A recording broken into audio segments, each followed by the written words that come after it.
kita juga mengenali interval garis lurus. Oke.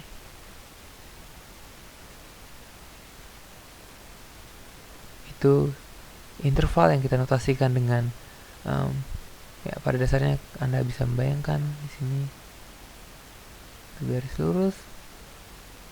Jadi semua bilangan real itu merupakan anggota. Ini kita notasikan dengan minus tak hingga sampai tak hingga, interval terbuka. Ya, ini intuitif karena minus tak hingga ini bukan merupakan bilangan. Demikian halnya dengan tak hingga. Sehingga kita tidak bisa menuliskan nilai minus tak hingga, tak hingga. Oke. Begitu pula dengan minus tak hingga, tak hingga, atau minus tak hingga, tak hingga.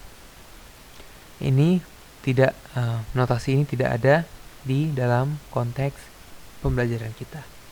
Oke. Jadi himpunan garis lurus itu adalah himpunan semua bilangan real dari minus tak hingga, terbuka, minus tak hingga tidak masuk, sampai tak hingga, hingga sebelum tak hingga. Nah, kita juga bisa punyai interval setengah garis lurus, misalnya 2, tak hingga. Ya, itu berarti himpunan semua bilangan real X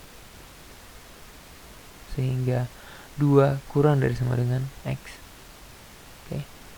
Ya, ini merupakan interval yang di batas kanannya itu tidak ada batas kanan, dan kita punyai dia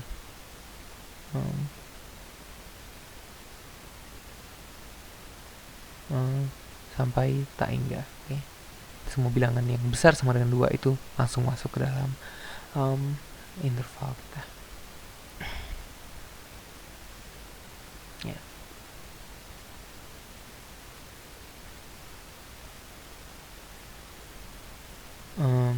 Satu lagi notasi yang penting itu adalah notasi grafis. Jadi jika tadi kita punyai interval tertutup dan interval terbuka, jika kita menggambarkan garisnya, oke, seperti ini, misalnya 0,1, di sini 0, di sini 1, kita membatasinya dengan tanda bulat penuh. Oke.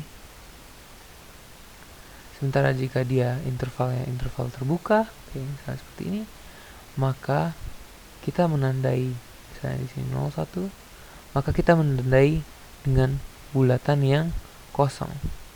Oke. Ini berarti 0 dan 1 bukan anggota dari interval di grafik kita. Oke.